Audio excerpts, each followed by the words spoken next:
nombre es Sofía Magallanes y soy alumna de la Escuela Superior de Música. Estoy en el quinto semestre de la licenciatura y pues hoy voy a entrevistar al maestro Jorge Peña, que es percusionista y forma parte de la Orquesta de Baja California. Y pues maestro, mi primera pregunta es ¿cómo empezó con la música? Yo sé que usted viene de familia de artistas, ¿verdad? Sí, efectivo. Ujú. Sí, en realidad viene por parte de mi mamá la herencia, desde su papá, que sería mi abuelo materno. Ellos eran nativos del estado de Querétaro. Y como antiguamente se usaba en muchas familias que se usaba la música, algún instrumento como parte de, pues, la cultura familiar, era más familiar, no tanto para ejercer profesionalmente o algo. Entonces tocaban violín, o tocaban acordeón, o tocaban piano, algo así. Y entonces mi abuelo tocaba cello, tocaba violín, tocaba la guitarra Mm. y cantaba. Pero todo era como un ambiente un poco así, medio bohemia, en las fiestas, en las casas y todo eso. Ujú. Entonces esa herencia la traemos y mi mamá fue la que empezó en un principio a pasarnos la estafeta, como quien dice, Ok. ¿verdad? Por el lado de mi papá, él estuvo un tiempo estudiando en el seminario, iba a ser sacerdote, y ahí aprendió un poco también de las cuestiones de canto o algo así. Y luego estudió con un maestro que venía de Italia, que era contemporáneo de Enrico Caruso, y traía toda la técnica y todo eso, y entonces mi papá aprendió un poquito de eso. Entonces en la casa siempre crecimos con música, ¿no? Desde piano, y mi mamá tocaba acordeón, lo tocaba muy Mm. bonito, cantaba cantos, tocaba el acordeón, tocaba la guitarra, tocaba el piano, daba clases de piano, etcétera, etcétera. Pero yo no empecé desde temprana edad, como uno de mis hermanos a los 11 años, el mayor, sí empezó, y yo no, yo estaba haciendo otras cosas. Luego terminamos la secundaria, empecé a estudiar la preparatoria, y ahí fue cuando estábamos en el coro de la iglesia, y mi hermano dijo, bueno, pues vamos a hacer las canciones que se cantaban en la misa, pero en estilo jazz, o en estilo bossa nova, o en estilo baladita, o algo así. Entonces empezó a hacer algunos arreglos, y ahí fue donde realmente yo me metí como batería, así como dicen, de oreja, todavía no estudiaba ni nada, y ahí fue cuando ya empecé a entrar en ese terreno. Aunque hice unos primeros años en la licenciatura en Administración de Empresas, eh, pues ya después de un año y medio creo que estuve ahí, fue cuando dije, no, no es lo mío, y entonces empecé a estudiar iniciación musical en la Escuela Nacional de Música Ok. en México, pero después de ahí ya me salí y luego ya empecé a estudiar por mi parte, en realidad me hice autodidacta, y luego ya empezar a hacer algunos otros cursos, talleres, etcétera. Ujú.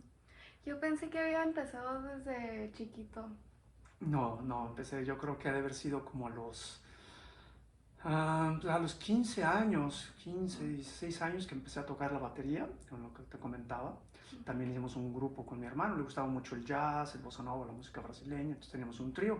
El hermano mayor tocaba pianos, el que sigue tocaba el bajo, la guitarra, y yo tocaba la batería. Y ahí fue donde realmente empecé. Y entonces dije, bueno, pues voy a hacer música, estudiar música, Ujú. mientras hago la carrera universitaria de administración, como te decía. Pero me metí al sindicato de músicos, en donde empecé a aprender a leer, pues, a ver de qué se trataba realmente la música, ¿no? Ujú. Entonces de eso ya, cuando empecé realmente a estudiar música, yo creo que fue por el lado autodidacta, y los primeros grados de iniciación musical como a los 17 o por Mm. ahí, en realidad. Ok. Bueno, ¿y cómo fue su formación profesional? ¿Dónde estudió? Bueno, en parte, cuando entré en la Escuela de Iniciación Musical de la Escuela Nacional de Música, Ujú. ahí fue donde en un principio dije, bueno, voy a ver si estudio piano o estudio percusiones, porque la batería, bueno, pues las percusiones. Yo lo que tocaba eran percusiones latinas, la conga, el bongo, todo eso. Ujú. La batería en cuanto a rock, pop, jazz, pero no tocaba la percusión sinfónica o la percusión de la orquesta, la percusión orquestal. Entonces, en los primeros años de iniciación musical que estudié ahí, empecé a estudiar, pues, aparte de mi solfeo, la armonía, la teoría, todo eso, Ujú. con muy buenos maestros en aquella época. Empecé a estudiar las percusiones, y luego de las percusiones dije, no, mejor me voy a composición. Y entonces empecé a estudiar un poco de la misma teoría, pero ya encaminado hacia composición. Y me dijeron que tenía que estudiar un instrumento de cuerda y un instrumento de aliento. instrumentos de percusión y obviamente el piano. Entonces me enfoqué un poquito más a eso. Estudié un poquito de cello, poquitito, casi nada. El maestro que tenía era un maestro alemán, que estaba en la Sinfónica de Jalapa, pero ya estaba muy grande, el señor ya estaba muy viejito. Y las clases que le daba al cello, pues más bien se ponía él a tocar el cello y se emocionaba, y ya, en un momento determinado, pues dije, no, ya no, el cello ya no, el clarinete un poquito también, pero luego dije, no, mejor percusión otra vez. Y ahí voy de nuevo a la percusión, y luego ya me salí porque hubo huelgas en la escuela, varias cositas, y entonces entré después en una escuela de la Sociedad de Autores y Compositores, que se llamaba el Centro Experimental de Educación Musical, y ahí fue donde realmente me catapultaron los maestros. ¿En Ciudad de México? En Ciudad de México. Tenía la maestra de piano, por ejemplo, la maestra Yolanda Moreno Rivas, que era excelente concertista, pianista, ella fue mi maestra de piano. Mi maestro de percusión es George Alexovich, que era el principal de la Sinfónica del Estado de México, pero que estaba un tiempo ahí, pero también era principal de la Orquesta Sinfónica de Dallas, y luego el maestro Jorge Medina en coros y varios de ellos. Ahí fue donde realmente en un año hice muchísimo la maestra me puso a tocar mucho piano y todo eso.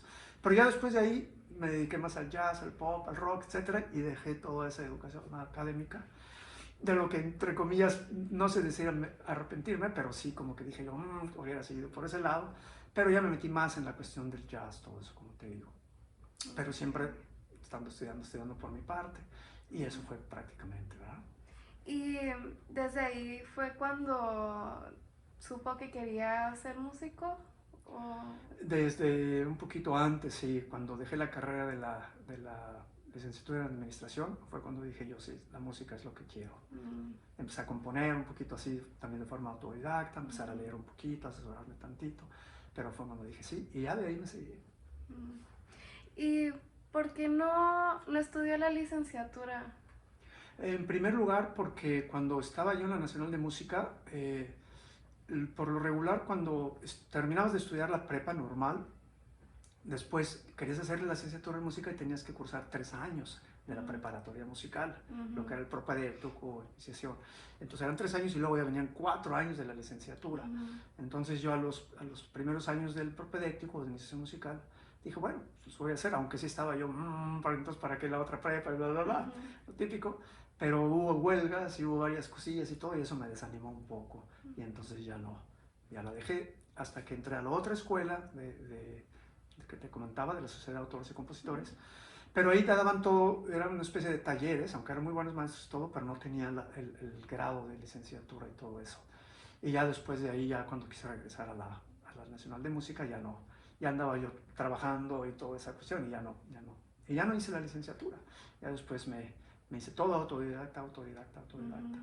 Y después, pues cuando, por ejemplo, empecé aquí con la orquesta y todo, ahí fue sobre la marcha, aprender sobre la marcha, ¿no? ¿Y hay algo que se le hizo difícil como superar en la carrera cuando estaba estudiando? Bueno, me encantaba, en realidad no se me hacía difícil, que dijera yo, no, me encantaba, si se puede decir, retos o esa cuestión de, qué rico poder, algo que no conoces y que te cuesta cierto trabajo o algo y eso. Pero después cuando había algunas cosas, por ejemplo, en la Nacional de Música, que empezamos a trabajar algunas cuestiones de percusión de ensambles, había algunos ensambles muy interesantes, todavía no tocaba los grandes, los papeles principales, por decir, las partes principales, porque ya había alumnos más avanzados. Y cuando empecé a ver un poco más de música contemporánea y todo eso, entonces como que vi que la percusión, dije, me gustaba más el jazz, me gustaba más todo eso, y entonces claudiqué un poquito de eso y me dediqué a lo otro. Y ahí, más que se me hiciera difícil, como que ya no me llamó mucho la atención, ¿no? Y bueno, esta es una pregunta más seria, pero aparte de que está en la OBC, pues hace muchísimas más cosas como músico, ¿verdad? Así que mi pregunta es si usted pudiera cambiar algo en la industria de la música, que fuera. Híjole, esa pregunta está muy interesante, ¿verdad? Porque la industria de la música, si la vemos así como el lado industrial, del lado comercial, pues a veces, en mi parecer, la música que hacen todos no me gusta. No me gusta, a veces incluso me decepciona, porque pues hay gente que estudia muchísimo y Sí. tiene muchos resultados y todo, y sale y va a conseguir un trabajo o algo y se encuentra con muchísimas cuestiones de que hay gente que le dan ciertos trabajos o le dan ciertas oportunidades, o Ujú. etcétera, etcétera. Hay muchas veces compadrazgos, el hijo del sobrino o el primo del Sí. primo, etcétera. Ujú. Y eso de repente, pues, desvirtúa un poco lo que realmente es la cuestión. Y aquí en México, o sea, no es que sea malinchista, pero a veces, muchas veces, en algunas, es una cultura que a veces, muchas veces en las casas, en las familias, no ven ese sentido musical, salvo algunas excepciones, Ujú. como algo que tenga realmente una proyección a futuro, sino que pues se van un poquito más hacia lo, como te digo, lo comercial o todo eso.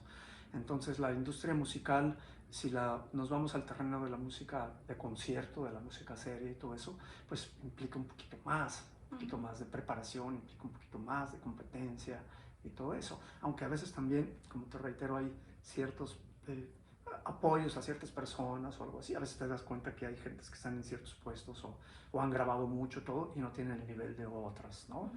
Si nos vamos al lado de la música, de la industria de la música, del lado que es para el popular, pues todo es súper asimilable para que la gente no piense, para que nada más baile o la escuche o la compre o todo eso, pero no implica en realidad un grado de pensamiento como lo que puede ser la música más seria o el concierto, o incluso conciertos de jazz o el rock más progresivo, algo que tengan cambios de compases, que tengan ciertas armonías diferentes o algo. Todo lo demás es súper asimilable para que la gente no piense, nada más lo compre, por decir de esa Ujú. manera. Sí. Y usted compone, ¿verdad? También. ¿Y qué es lo que hace para empezar algo? Yo no entiendo cómo los músicos pueden empezar a componer algo. Bueno, eso es muy interesante también tu pregunta, porque obviamente hay una licenciatura en composición, o sea, hay una Ujú. carrera para la gente que quiere componer dentro de ciertos niveles ya más avanzados o tener unos parámetros mucho más grandes, ¿no? Ujú. Hay gente que puede tomar su guitarra y nada más se sabe sol y do, por decir, Ujú. y do como tónica y sol dominante y hace cumbia y compone y Ujú. vende discos y todo y se dicen compositores, cuando a veces en realidad son cantautores. ¿Verdad? La gente Ujú. que agarra su guitarra, canta, compone una letra y nada más sabe dos pisadas y es como un cantautor, por decir de esa Ok. manera que se les llama, Ujú. pero no es propiamente un compositor. Y cuando hablas de compositor, pues tiene toda una cuestión de trayecto. Como te comento, los compositores tienen que llevar un aliento, tienen que llevar una percusión, tienen que llevar un instrumento de cuerda, tienen que llevar obviamente el piano y luego tienen que llevar diferentes cuestiones de armonía, de orquestación, etcétera, etcétera. Entonces, cuando encuentras ese tipo de herramientas, muchas veces la composición puede partir de la parte práctica, académica, de las herramientas, y por otro lado, lo que le llaman la musa, o sea, la inspiración, ¿no? Ujú. Entonces, a veces te llega una idea y la tarareas y y eso ya es un tema, entonces ya lo empiezas a trabajar y ya empiezas a desarrollar de eso. Ujú. Pero de otra manera pues, te dan ciertas pautas o herramientas de armonía, de patrones rítmicos, etcétera. Entonces dices, bueno, y si hago un compás así, y lo pongo las figuras rítmicas así, y todo eso cómo suena, cómo sería, y de ahí empiezas a desarrollar de acuerdo a la técnica, pues que viene la exposición, y luego viene el desarrollo, y bla, la reexposición, etcétera. Entonces te abocas un poco a lo que ya es todo un mandato académico, o fórmulas, etcétera, ¿no? Entonces creo que es un poquito de un lado, por el lado de la inspiración, por el lado de la intuición musical, pero también por el apoyo de lo que sería la cuestión del aprendizaje en forma, ¿no? Ujú. ¿Y cómo se da cuenta de que la pieza ya está lista? ¿Cómo es que usted ya queda satisfecho? Esa pregunta es muy interesante también, Sofía, porque por ahí alguna vez escuché hace mucho tiempo, creo que fue en México, en la escuela, que no sé si lo dijo bajo, no, pero a nosotros nos comentaban algo de eso, que decía que en realidad ninguna pieza tiene final. Mm.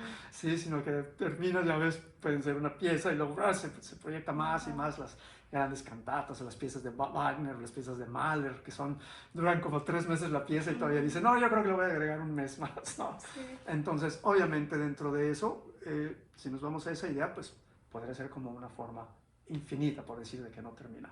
Pero dentro de los ciertos patrones y, como te digo, esas estructuras y todo, entonces llega un momento en el que pues la misma pieza ya te va diciendo, ya hice un principio, una introducción, ciertos puentes, temáticas, cada uno de ellos, sus desarrollos, etcétera, su reexposición, etcétera, y obviamente dentro de la estructura luego viene ya una coda, una codeta o lo que se llama un final, y eso ya es lo que marca la idea. Entonces te basas, dices, bueno, voy a hacer, por ejemplo, voy a hacer 16 compases, por ejemplo, de estructuras. Estos compases son para la introducción, estos son para el primer tema, estos son el puente, etcétera, y ya sé que aquí tengo que terminar, entonces ya vas estableciendo eso. Ok. Y hablando otra vez de, pues cuando estaba estudiando, las experiencias que ha vivido ahora como músico profesional, ¿es como lo que usted pensaba cuando estaba estudiando o es algo muy diferente? Bueno, en realidad el trabajo orquestal o el trabajo de grupos de cámara, o incluso cuando estaba estudiando percusión en los ensambles de percusión, pues era un poquito como entre lo académico, entre lo escolar, que estás experimentando, estás empezando a tocar, y a veces pues sí, ya se tocaban algunas piezas de concierto, como ionización, por ejemplo, una pieza que implica mucho de percusiones, o la tocata de Chávez, etcétera, y eso ya te aproxima un poquito ya a lo que es el trabajo profesional con la orquesta. Nunca llegué a tocar allá realmente piezas orquestales, trabajo de timbal, o trabajo de xilófonos, o incluso el tam, o los platos de choco, etcétera, dentro de eso. Entonces, cuando empecé realmente a tocar en ese tipo de agrupaciones, pues fue incluso aquí con la Orquesta de Baja California, aunque ya antes me habían invitado en algunos otros lugares, en Ensenada o acá en San Diego o algo, a formar parte de, y poco a poco me fui dando cuenta que pues sí era un poco diferente ya el cuestión del trato incluso con los mismos compañeros, que algunos son profesionales, algunos tienen más experiencia, algunos no, que si de repente te miran feo o te escuchan feo o dicen, o los directores uno marca así y el otro marca así, y luego uno te dice, tocaste muy bien y otro te dice, no, entonces todo eso te va también confabulando para que vayas entendiendo pues que tampoco es como que nunca terminas de aprender, por decir, y que cada vez vas encontrando una experiencia diferente o algo así, ¿no? Entonces, en parte, en un principio sí dices, bueno, se proyecta y ya sé lo que va a ser mi experiencia profesional y todo eso, pero por otro lado, siempre es continuo, continuo, continuo. Ok. Y pues también tengo otra pregunta media seria, pero creo que a muchos de los que estamos estudiando nos puede ayudar. ¿Qué es algo que hubiera hecho diferente? Bueno, ahorita que ya es profesional, ¿qué es algo que hubiera hecho diferente en sus años de formación? Que hubiera hecho yo diferente, Ujú. pues a lo mejor poder haber continuado con mis estudios de piano, por ejemplo. Mm, Sí, ahí sí, de repente, ahora veo incluso en la cuestión laboral, incluso de dar clases o algo así, de repente, sí digo yo, ay, híjole, pues ya más o menos tenía un nivel, no muy superior, pero tenía un nivel. Y luego pues lo dejé, me dediqué a tocar más batería, más la conga y todo eso. Entonces ahora digo, por ese lado sí. La cuestión de la orquestación para la composición y también de repente dije, ay, aquí me faltó esto, ay, aquí va encontrando ciertas cosas que de repente sí veo, yo le llamo baches. Entonces digo, tengo mi preparación autodidacta con ciertas asesorías, he ido incluso a otros países a ver otras cosas, talleres, etcétera, pero siempre volteo y digo, ay, aquí tengo un bache de esto, ay, es que eso lo hubiera terminado allá o esto ujú. o el otro. Entonces, sí, ahí en ese sentido, sí, si yo pudiera haber hecho algo diferente en ese sentido, sí es encontrar siempre una proyección y nunca dejarla, nunca dejarla.